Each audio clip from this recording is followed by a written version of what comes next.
Alléluia. Alléluia. Alléluia. Gloire au Seigneur Jésus. Nakomba usimame kwanza une minute. Hakikisha unasalimia watu 10. Amen. Mwambie tu Mungu akubariki na Mungu akuvizite siku ya leo. 10 personnes. Mwambie Mungu akubariki na Mungu akuvizite siku ya leo. Haleluya. Mungu akubariki, Mungu akuvizite siku ya leo. Alléluia. Alléluia. Dans son palais tout s'écrit. Dans son palais tout s'écrit. Dans son palais tout s'écrit. Gloire, gloire, gloire, victoire. Alléluia.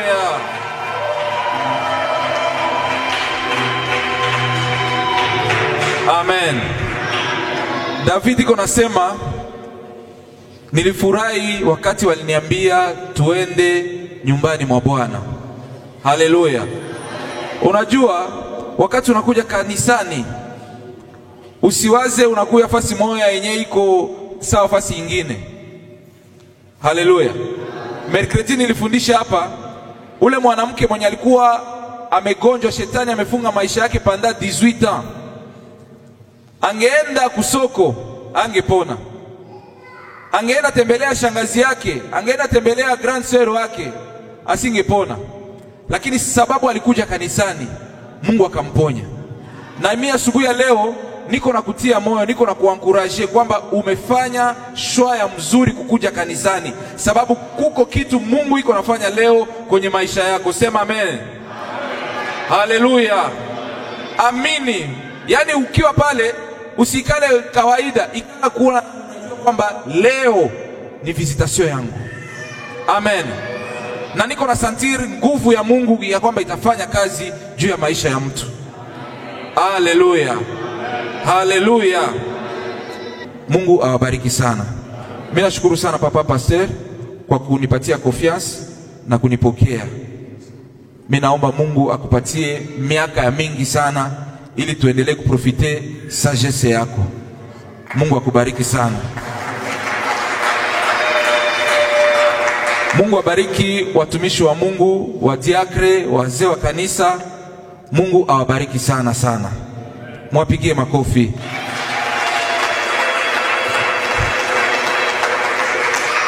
Personnellement Mungu abariki sana ndugu yangu David Nyembo.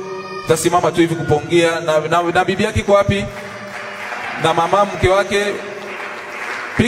Pigie makofi ya bien. Haleluya. Amen, amen. Yeye ni ndugu yangu. Tangu tungali batoto tuko natumikia Mungu. Amen. Tuko bajene, tuko naenda kuma retraite, kwa mavakansi hivi, tunaenda, tunatoka, kila mtu anatoka kuma nyumba yao, tunaenda tunakampe une semaine. Tuko naimba, tuko nafanya kazi ya Mungu. Amen. Wakati tumekuja kukutana hapa ile 2011-12 tukaendelea kufanya kazi ya Mungu pamoja. Na iko hapa anaendelea kufanya kazi ya Mungu, a partir yake ndio nimeingia hapa. Amen. Amen. Kwa hiyo wazazi wenye mko hapa, ukifundisha mtoto njia ya bien hata iacha. Biblia inasema muoneshe mtoto njia nzuri, akikuwa mkubwa hata isahau. Amen. Mungu akubariki sana Papa Gelo na familia yako yote, na niko na declare kwamba avant ifike le 31 Desembre utatemwanye miracle ya Mungu kwenye maisha yako. Amen. Wamenikaribisha bien, niko nakula bien, mimi nasantire nguo zinaanza nibana depuis niko hapa. Amen. Amina. Mungu awabariki sana sana sana.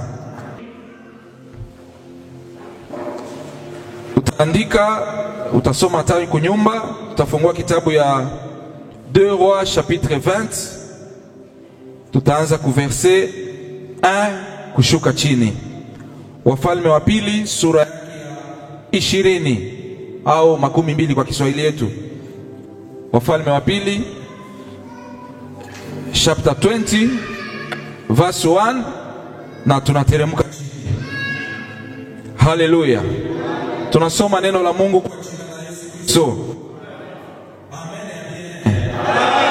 Tunasoma neno la Mungu kwa jina la Yesu. Biblia inasema siku hizo Ezekia akaugua, akawa katika hatari ya kufa. Isaya nabii mwana wa Amoni akamjia akamwambia, Bwana asema hivi, tengeneza mambo ya nyumba yako, maana utakufa wala hutapona. Basi Ezekia akajigeuza, akaelekeza uso wake ukutani, akamwomba Bwana akasema, nakusihi Bwana, ukumbuke sasa jinsi nilivyokwenda mbele zako katika kweli na kwa moyo mkamilifu na kutenda yaliyo mema machoni pako. Hezekia akalia sana sana. Akawa kabla Isaya hajatoka katika mji, wakati neno la Bwana likamjia kusema, rudi ukamwambie Hezekia, mkuu wa watu wangu, Bwana Mungu wa Daudi baba yako asema hivi, nimeyasikia maombi yako na kuyaona machozi yako. Tazama, nitakuponya. Siku ya tatu utapanda nyumbani kwa Bwana. Tena nitazidisha siku zako kiasi cha miaka 15, nami nitakuokoa wewe na mji huu na mkono wa mfalme wa Ashuru, nami nitailinda mji huu kwa ajili yangu na kwa ajili ya Daudi mtumishi wangu. Amen. Utaandika tena Yohana, Jean chapitre 8 verset 1 à 12. Utaandika, hatutasoma, andika tu Jean chapitre 8 verset 1 à 12. Andika Genèse chapitre 39 verset 20 à 33. Na andika Genèse chapitre 45 verset 26. Amen. Piga makofi kwa neno la Bwana basi.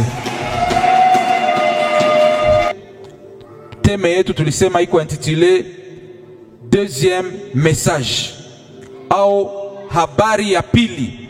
Nataka udeklare kusema habari ya pili iko na nguvu kuliko habari ya kwanza. Sema vizuri, habari ya pili ina nguvu kuliko habari ya kwanza. Pili ina nguvu kuliko habari ya kwanza. Najua ushaka fulani katika maisha yako. Inawezekana iko siku ulienda hospitali, bakakufanya maexamen, wakakuambia kwamba uko na magonjwa fulani. Inawezekana ni magonjwa ya diabetes, inawezekana ni magonjwa inawezekana ni magonjwa ya VIH, inawezekana ni magonjwa ya tension, inawezekana ni magonjwa fulani. Wakati ulipata ile habari, wewe ukasema mimi nakufa. Haleluya. Inawezekana kuko siku walikuja wanakuambia, unaona ndugu yako, unaona rafiki yako, unaona mke wako au bwana wako au mtoto wako au mtu mwenye ulijua kwamba kama uko na shida anaweza kukusaidia, lakini wanakuletea habari kwamba ule mtu anakufa. Unasikia kwamba umepoteza wakati unapata habari mbaya. Na tukiangalia katika dunia, kama unasikia kusema actualite, ukiuliza actualite, si bado tunaishi kule mapei zingine, ukisema ngoja ni uangalie kwanza television, actualite inamaanisha habari ya mbaya tu. Surtout sana Kongo, hakutokaki habari nzuri. Habari bato ilizama Bukavu kule iko natoka kama wapi inazama Goma. Habari ba M23 kulikuwa nini? Habari kule Katanga watu waliangukia Mumine. Habari kama bashino. Habari yani kila siku ukiuliza nouvelle, ukiuliza actualité, ni habari mbaya tu ndio inakuja kila siku. Ukiuliza actualité ya dunia, batakwambia Israel banapigana kama na Iran. Watakwambia Russia banapigana na Ukraine. Yani actualité, news inamaanisha habari mbaya. Na we pale journée ikiisha, siku inaanza, inaisha, wiki inaanza, inaisha, kama mbaya unakuwa kama vile hujapata habari. Mbona usemene naisha? Huko na subiri tu habari mbaya njoo ianguke kwenye maisha. Haleluya, haleluya. Lakini nikwambie, katika maisha kuna kuwaga habari ya kwanza, lakini kuna habari ya pili, na pili iko na nguvu kupita ile habari ya kwanza. Habari ya kwanza ni ya kweli, haiko kusema ni ya uongo, ni ya kweli, lakini haina nguvu, sababu ndani yako kuko nguvu ya kuzima ile habari ya kwanza na kuandika habari ya pili. Na niko nasema na mtu mmoja hapa ya leo ya kwamba kinywa chako leo utafungua, utasema na utarenose kwa habari zote mbaya, na habari njema itaandikwa kwenye maisha yako. Haleluya, haleluya. Habari actualité, mauvaise nouvelle, njoo habari tu. Amen. Habari ya mtu mmoja alikuwa mfalme wa Israeli, Ezekia, mtoto wa Daudi, sababu Mungu alimprometa Daudi, anasema ufalme haitatoka kwenye nyumba yako. Kwa hiyo Ezekia naye alikuwa kambo wa kambo mpaka naye mfalme. Sasa Biblia inasema mmoja mfalme akagonjwa. Mfalme naye ni mtu. Amen. Usikuwe naona usione pastor, usione general, usione kubwa ukawaza ni malaika. Ni mtu, naye anaweza gonjwa, malaria anaweza kumpiga, naye anaweza pata tension, naye anaweza pata diabetes, naye ni mtu. Usema naye ni mtu, haiko malaika. Haleluya. Mungu alimchagua tu akasema na wewe kuwa president, na wewe kuwa, acha na wewe upate ile nafasi kwa jina la Yesu Kristo. Kwa hiyo mfalme naye akagonjwa, sababu naye ni mtu. Akagonjwa. Madaktari wanakuwa wanamconsulte.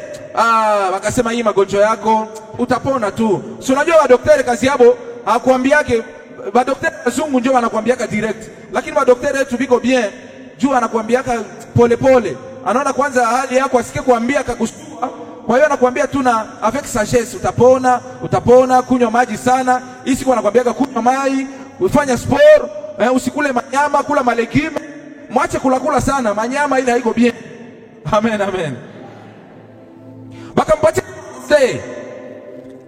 Sasa Bible nasema nabii wa Bwana Isaya, Mungu akamwambia Isaya, mimi nakutuma, enda kwa mfalme Ezekia, enda umwambie mimi Mungu nasema hivi, atengeneze mambo ya nyumba yake, aanze andika testament yake, aanze prepare watoto yake, aanze tayarisha mke wake, aanze tayarisha mambo yake, sababu mimi Mungu nasema ya kwamba atakufa. Nabii Isaya naye ataikala kwanza, anajiuliza sasa, Mungu unanituma niende pelekea rua mfalme, nimpelekee habari ya kifo? Lakini sababu mtumishi wa Mungu yeye anasemaka kutoka kwa Mungu. Haleluya. Na niko hapa, mimi siko nasema maneno yangu, niko nasema maneno kutoka kwa Mungu kujua kuokoa maisha yako. Haleluya. Neno yoyote yenye utasikia inatoka hapa kwa madhabahu. Hata kama ni ndugu yako ndio unasema ile neno, hata kama ni mtoto wako ndio anasimama hapa iko na ubiri, hata kama ni mdogo wako ndio anasimama hapa iko na ubiri, akisimama hapa jua kwamba Mungu iko naongea kupitia kinywa ya ule mtu. Wewe shika ile neno, ichi ile neno, maisha yako namna ambavyo itaenda mbele. Usikuna zoea watumishi ya Mungu. Ambia jirani yako usizoee watumishi ya Mungu. Mwambie bia usizoee. Hata kama ni mpole, nyinyi mnapendaga wale watu wa mafaya, wale wa kuona, naona, njoo mimi mnapendaga. Na njoo maana wanafrapaka huku na Mungu nateseka tu hivyo. Mungu iko hapa. Sema Mungu iko hapa. Sema Mungu iko hapa. Haleluya. Nabii akasema sawa Mungu, mimi nasikia sauti yako.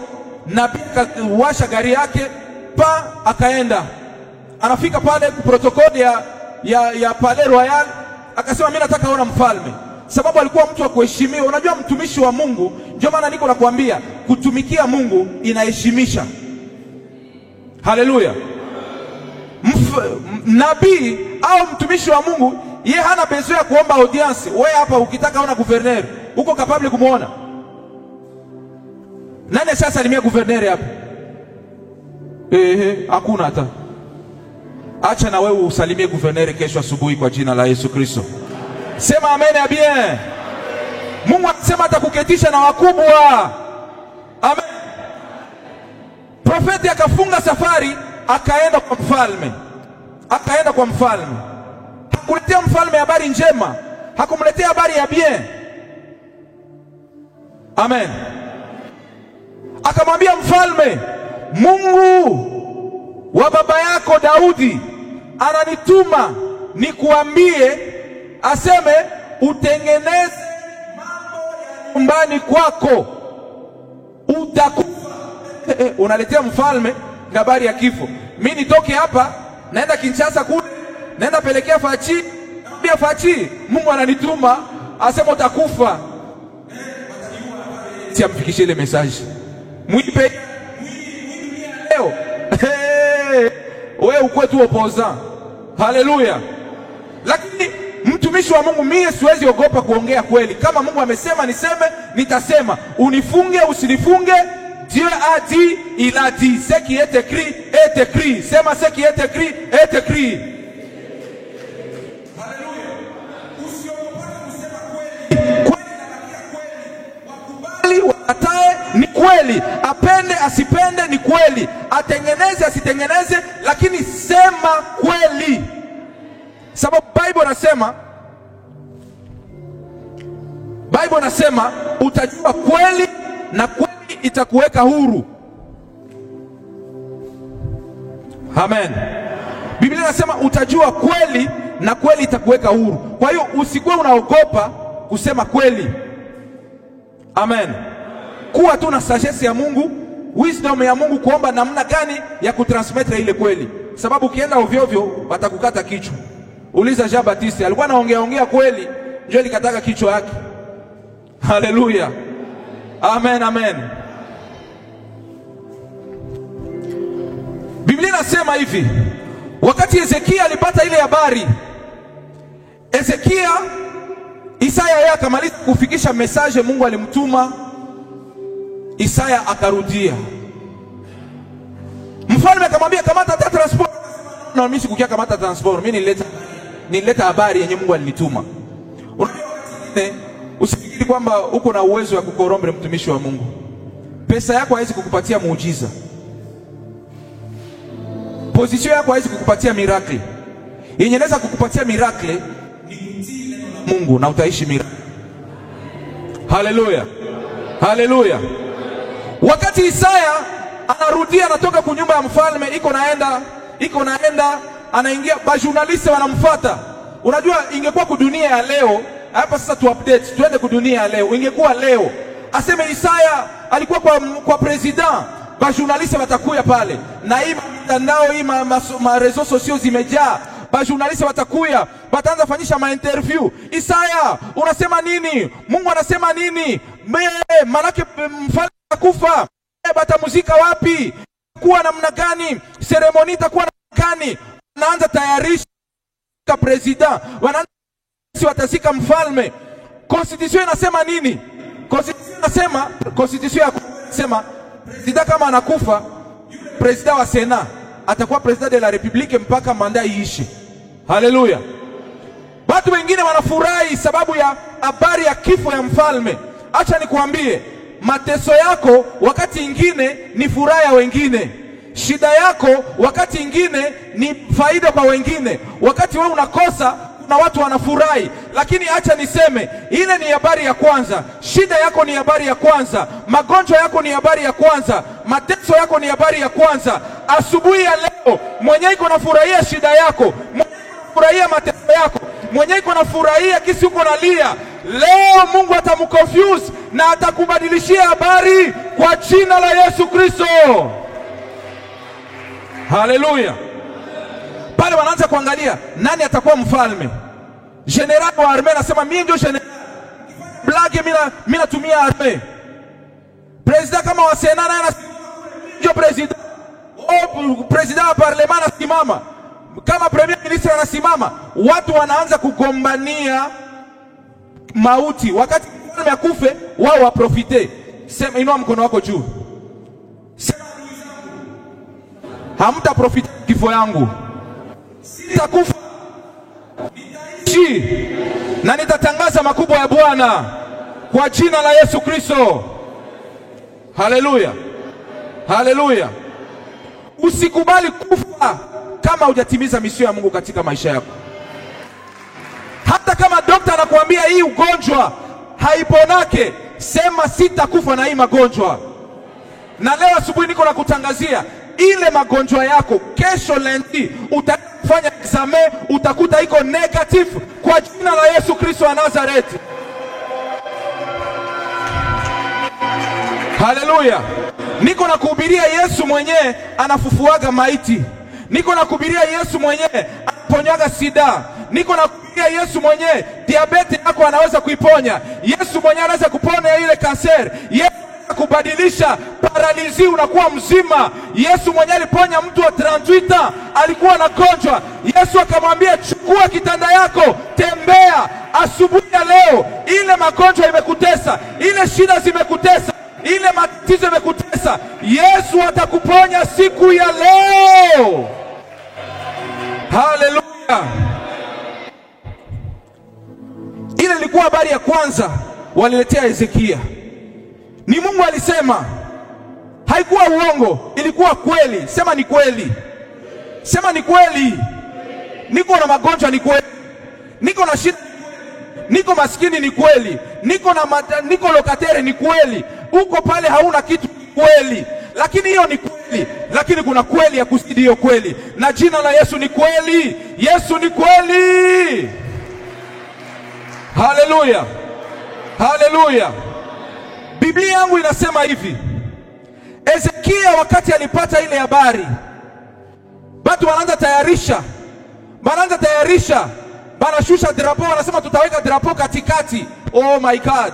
Mtu mwenye unasubiri kifo yako. Iko na chunga ukufe juu ya bakia, iko na vala sipere yako. Iko na chunga akufe juu bwana yako amuoe. Iko na chunga akufe juu fiancé yako amnya juu aingie kwa kazi yako. Mwambie hautanipata. Sema msomee tu.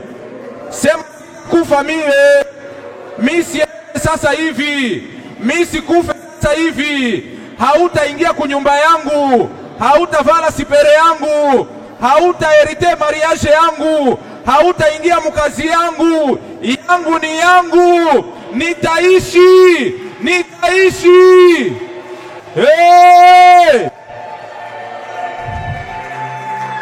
Haleluya. Biblia inaniambia Hezekia akageuka. Alikuwa anaangalia hivi nani nabii, akageuka. Akaangalia Mungu. Geuka. Ambia jirani geuka. Sema geuka. Unajua kuko miracle hautaishi kwa maisha yako kama hautaki kugeuka. Kama ungali naendelea na ile kama ungali naendelea na ile tabia, kama ungali naendelea na ile maisha, uko unafanya uzembe uko unafanya kazi ya Mungu na uvivu, uko unafanya juu kwa kanisa ifaa kulipia transport, ungali mzito. Kama hutaki kugeuka, utaendelea kupigika na ile shida zako.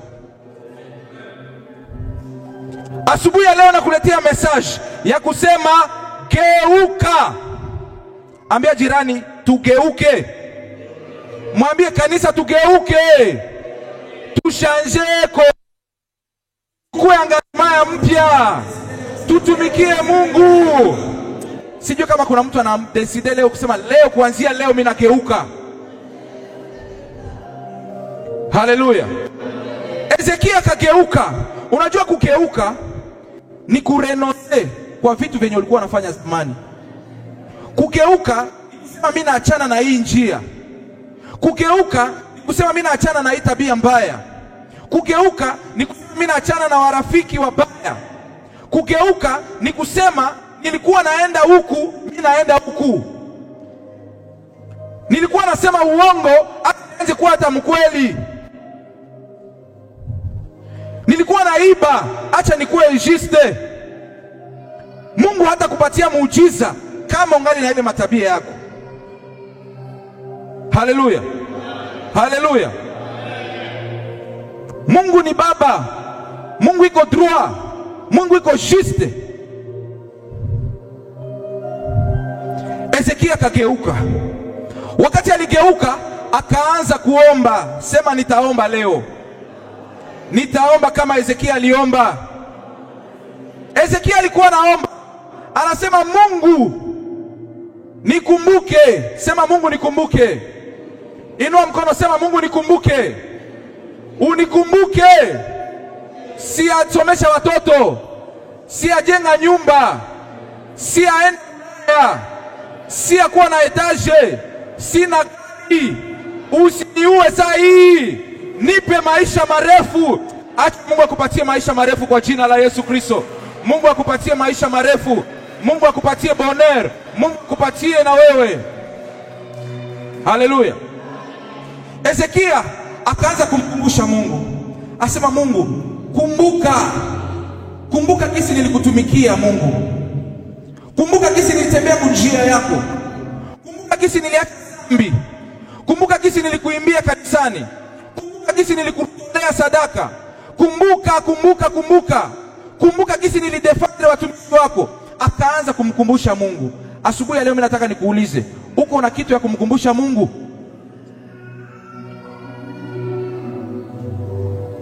Haleluya. Inamisha kichwa chako in minute. Inamisha tu wewe peke tu na Mungu. Fanya meditation kidogo. Jiulize saa hii, sababu Mungu anasema tumkumbushe. Tukianza, Mungu akianza fungua livre ya masouvenir, atakumbuka nini kutoka kwako? Atakumbuka nini? Atakumbuka nini? Wewe juu ukie kukanisa ifo bakupigie simu, juu utoe sadaka ifo bakuforce. Mungu atakumbuka nini? Juu ya ile shida uko nayo, juu ya ile magonjwa uko nayo, uko nahitaji kazi, uko naomba mariage, uko naomba bakupatie promotion, uko naomba usikufe, uko naomba guérison. Mungu atakumbukia nini? Kitu gani itasukuma Mungu kukukumbuka? Kitu gani itasukuma Mungu akupatie miracle yako? Ni nini? Tafuta kenye utakumbusha Mungu. Ukitafute, kama uko na ile kitu, sema Mungu nikumbukie. Sema tu pale na kinywa yako, sema tu pole pole. Mungu, kumbuka siku fulani nilifanyaga hivi. Kumbuka siku fulani nilitoaka voiture yangu. Kumbuka siku fulani nililipaka tike ya mhubiri. Kumbuka siku fulani nilifanya hivi na hivi. Kumbusha Mungu, kumbusha Mungu. Mungu anakumbukaga. Mungu yeye ukimkumbusha, yeye habakiagi na deni ya mtu. Hauwezi kufa. Anasema yenye mtu alipanda ndo atavuna. Ile ulipanda, ile mbegu yako, Mungu anataka umkumbushe asubuhi ya leo. Yes. Acha Mungu akumbuke sadaka yako. Mungu akumbuke sacrifice yako. Mungu akukumbuke. Mungu akukumbuke. Mungu akukumbuke. Mungu akukumbuke. Mungu akukumbuke. Mungu akukumbuke. In Jesus name. Mungu asikupite.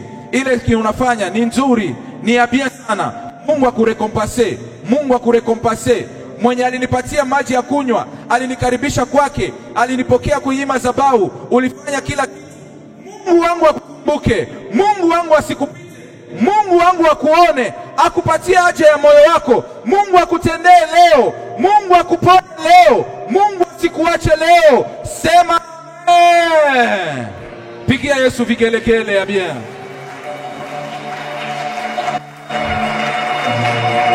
Haleluya.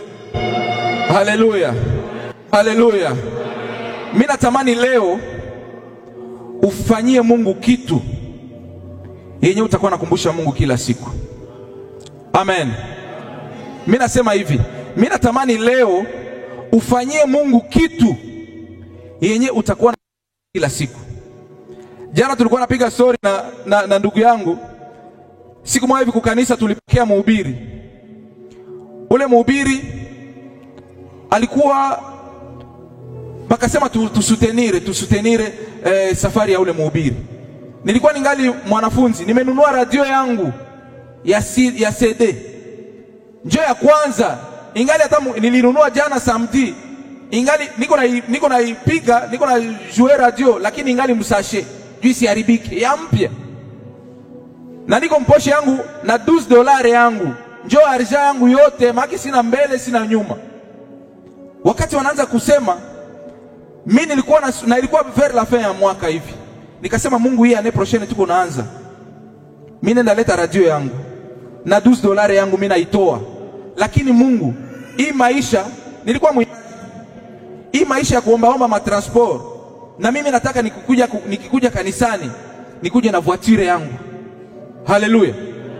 Na mimi nikuje na voiture yangu, nisikuwe tu garso ya kukanisa. Hapana, mimi nakatala ile matitre ya garso ya kukanisa, ya mama ya nani. Hapana, mimi nataka Mungu unionore kama vile mtoto wako, hata kama niko jeune, hata kama niko étudiant, lakini Mungu unionore. Nikaenda leta radio na $12 pa, nikakosa transport ya kurudia kunyumba. Haleluya. Wakati nilianza kosa, nikaanza kumbusha Mungu, radio yangu $12 yangu, radio yangu $12 yangu, radio yangu. Ile lundi ya kesho radio ikarudia $12 ikarudia, ikaongezeka zero. Mungu akafungua milango mpaka leo. Siwezi kuchoka kupanda, siwezi kuchoka kufanya kitu ambao najua kwamba ikitokea shida nitakumbusha Mungu. Haleluya. Haleluya. Ezekia alikuwa mfalme, lakini alikumbusha Mungu. Ina maana inawezekana naye siku moja alikuwa anaenda inawezekana ndio alikuwa ananunulia baba.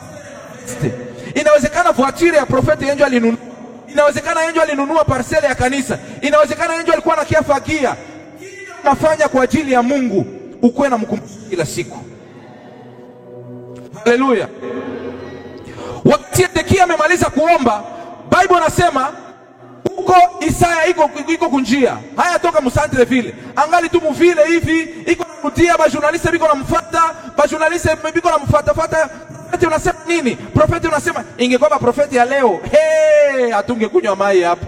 Mungu anakusemesha na unaolionana na mfalme. Isaya hakuwa anaongea.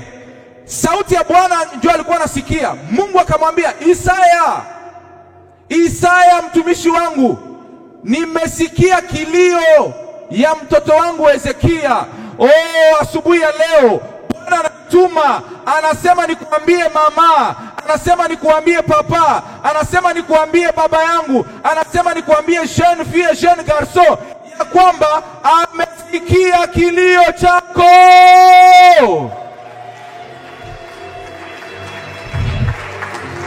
Haleluya. Yesu anasema amesikia kilio yako. Ile habari walikupatia ya magonjwa, ile habari walikupatia ya shida, ile habari wakakwambia ile kazi hautapata, ile habari wakakwambia maisha, ile habari wakakwambia hautaendelea, ile habari ya familia yako, ile habari ya makambo yako, ile habari ya uchawi. Leo Yesu amenituma nikuambie kwamba anaefase ile habari ya kwanza, anakuja na habari ya pili, anakuja na habari ya pili. Sema habari ya pili. Sema habari ya pili. Sema habari ya pili. Isaya akakuja akasema, Ezekia hodi tena. Mungoye kwanza. Ezekia alikuwa angali pale kwa madhabahu, angali pale. Kuja na mwambie, sikia tena, mulete wa journaliste. Sema ba journaliste mkuye, promotion yangu inakuya. Batasoma, usifichake secret. Utaposte kustati yako, utaposte maisha yako, utaposte. Sema nitabaonesha miujiza, usikuwa na ificha. Haleluya. Usikuwa na ficha. Kama unanunua nguo yako ya mpya, vala, piga foto, poste. Bale wenye walikuwa nasema utakufa wakuone kisi utaishi na hautakufa. Haleluya. Ile ya kujizuia hapana. Tuliteseka sana. Wakati umeteseka, ukipata kafuraha, furahia hayo bien. Haleluya.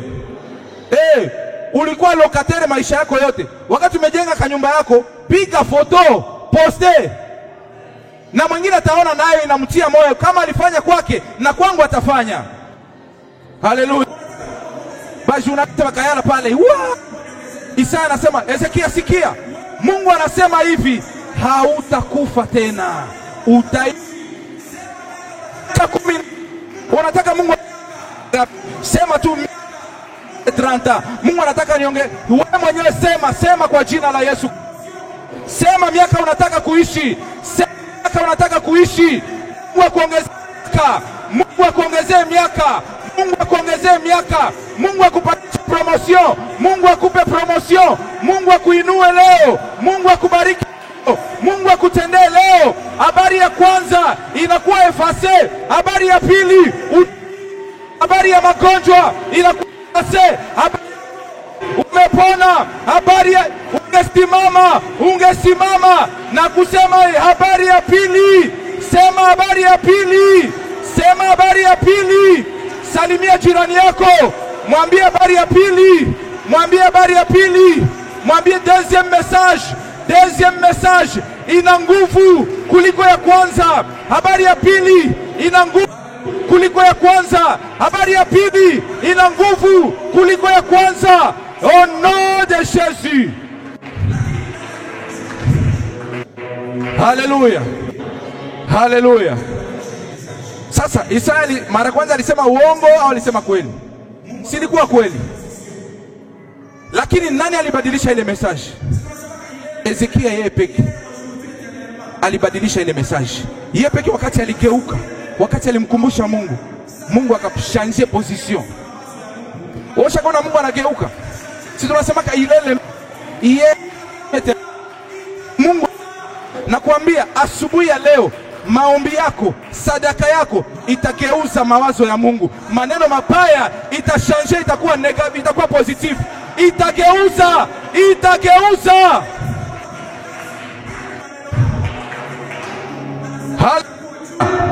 Kichwa na mimi sitakuwa mkia. Wenyewe walisema utakufia ile shida, sema sitakufa. Kubwa ya Mungu.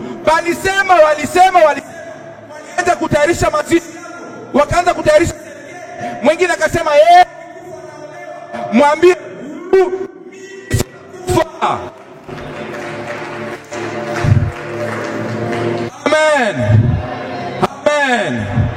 Amen. Siku moja hivi mama mmoja alikuwa anagonjwa. Akagonjwa sana.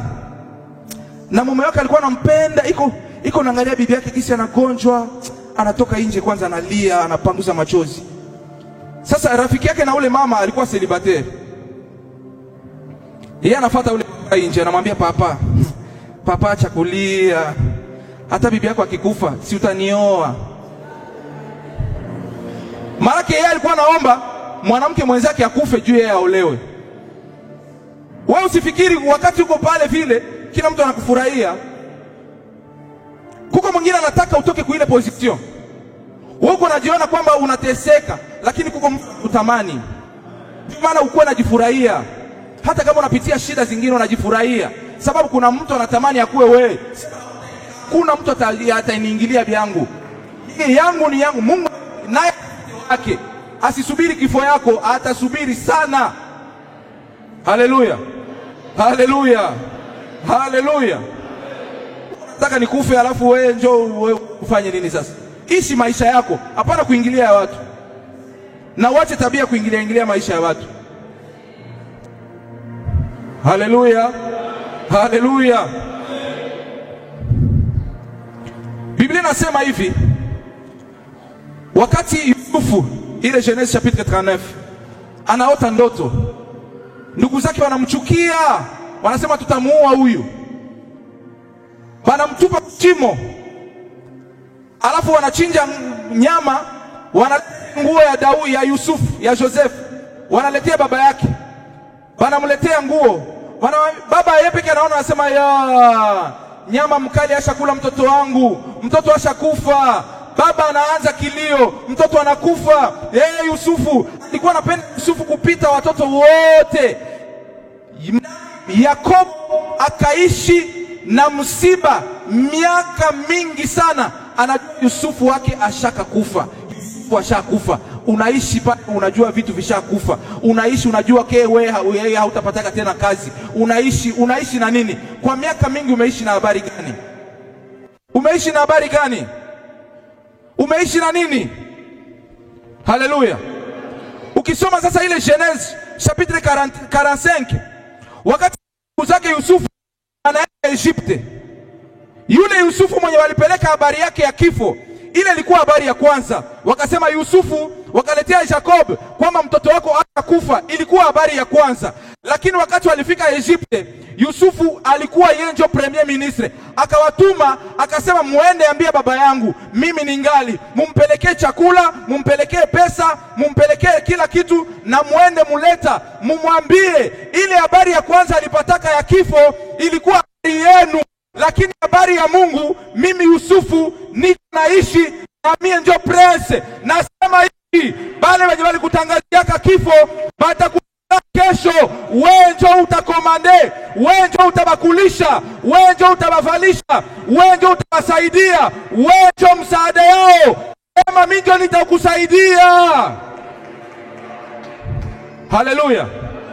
Acha waseme maneno ya ovyo, acha waseme ushakaisha, lakini ile maneno yao Mungu ataigeuza siku moja. Haleluya. Mungu ataigeuza siku moja. Bwana sifiwe sana. Mwanamke moja hivi bana mkuta iko nafanya usherati, iko na zini, na sheria ya Musa inasema bakikukamata wewe mwanamke uko nafanya usherati, manatakiwa wakukamate wakupeleke nje ya mji, wakupige wakuwe na majiwe. Bana mleta yule mwanamke, bana mleta akufe, akufe, akufe, akufe, akufe. Bana mleta pale, bana mleta kwa Yesu. Yesu anasema nini? Anasema tunataka muue mwanamke. Yesu anawaangalia. Sema Yesu waangalie, sema waangalie hao wenye nataka nikufe. Yesu anaangalia wale watu, make nyie mnatoka tu kule mbali, nyie banaume wazima, nyie mama wazima, kupigia bwana wako chakula, unaacha kushughulikia watoto wako, unakuja sema oh mwanamke akufe. Sema akufa. Yesu anaangalia. Yesu akasema bwana achane na hapa. Yesu akainama tu akaanza kuandika chini. Yesu anaangalia, ana vigile kidogo, anaona wanaanza potea kidogo. Endelea kuandika, anaangalia wanapotea. Anasema watapotea tu, watakimbia. Watakimbia. Watasambaratika.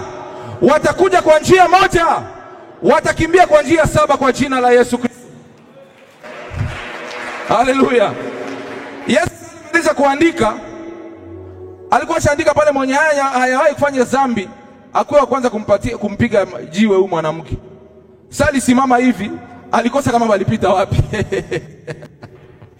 Batakimbia. Biko na kuchimbia shimo, batakizika kwenye ile shimo. Biko na kufanyia marenio, si ile marenio biko nafanya, batakuja kusema siri. Si biko nasema watakupatia poison, batakuja kusema wewe walinipatia $100 nikuwekee kwa maji ya kunywa, utaikula wewe peke na watoto yako ile poison yako. Sema haleluya. Wakati Yesu anasimama, anakuta watu kimbia, washapotea. Akamwambia huyu mwanamke, anasema mwanamke, umesamehewa. Mwenye alikuja na condemnation lakini akatoka pale amesamehewa. Walikuja kumulapide lakini alitoka pale iko free. Sema sitakufa. Benye mnataka nikufe, mtakufa avamie. Bwana sifiwe sana. Haleluya. Asubuhi ya leo mimi nataka uombe. Utasimama tu kwa miguu yako. Nataka ubadilishe ile habari ya kwanza. Badilisha ile habari ya kwanza. Badilisha ile habari ya kwanza. Juzi vendredi wakati tumemaliza kuomba hapa, nilikuwa naambia hata ndugu yangu Gelo, sikulala. Sababu ile maombi ilienda kubulverse kazi za shetani. inaenda kufanya madeka. Nilitaka kuwa kipofu juzi, nilikuwa naombea huyu papa diakre, nilikuwa namuombea. Macho yangu nilimaliza kufanya kazi yangu, kuprepare kila kitu, kuongea na familia, nilimaliza 3 heures, nikaomba nilale. Sasa sikulala mpaka 5 heures hivi, sababu nguvu ya maombi ya kubadilisha vitu Mungu alikuwa anatenda kazi. Kwa hiyo ikampatia shetani wivu, ikampatia shetani wivu. Maombi ina nguvu, sema maombi ina nguvu. Ile maombi uko naomba, usiazi iko naenda vide, iko na nguvu na utaishi matokeo ya ile maombi yako. Haleluya, utaishi. Niko nakuambia kama kuko magonjwa fulani uko nayo, apres ikilte ya leo, kesho enda fanya examen.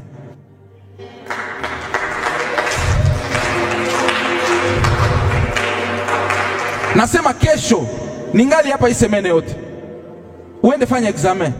Na mardi nitakuwa hapa. Mardi a partir ya 13h mpaka 15h nitakuwa na recevoir watu hapa. Uende fanya examen. Hata kama ni magonjwa iko incurable, wanasema hii haiponake, Mungu wetu wa mbinguni anaponya, hajabadilika. Yesu alitupa mete, anasema miujiza yenye alifanya, sisi tutafanya mingi kupita ile. Haleluya. Hatukuja hapa formalite, hatukuja kuabudu Mungu mmoja hivi sanamu, ni Mungu anayetenda. Haleluya. Haleluya. Inua mkono wako juu, sema kwa jina la Yesu, yote ya mbaya ilikuja kwenye maisha yangu, hata kama ni ya kweli, leo nasimama na autorite, nasimama na nguvu ya Yesu ya kusema na efase habari mbaya, na efase habari mbaya kwa damu ya Yesu Kristo, kwa damu ya Yesu Kristo. Habari ya mauti, habari ya habari ya wachawi, habari ya kazi yote negative na izima kwa damu ya Yesu, kwa damu ya Yesu, kwa damu ya Yesu.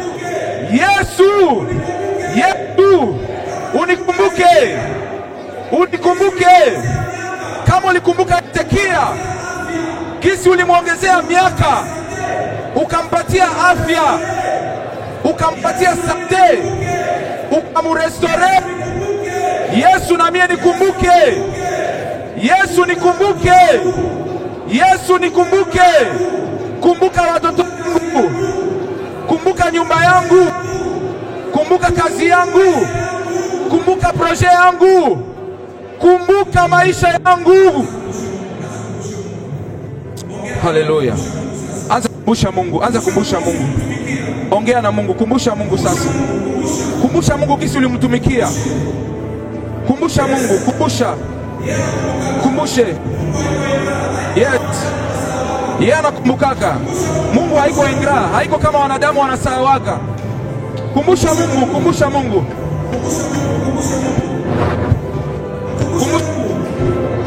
Kumbusha Mungu, kumbusha Mungu. Kumbusha Mungu. Yes, mkumbushe. Omba na nguvu, omba force. Usikubali maisha unishi. Usikubali maisha. Usiitike kubakia vile. Usiitike ile hali. Usiitike ile hali. Usitike ile hali. Usitike ile hali. Kumbusha Bwana, kumbusha Bwana. Yes. Yes. Yes. Yes.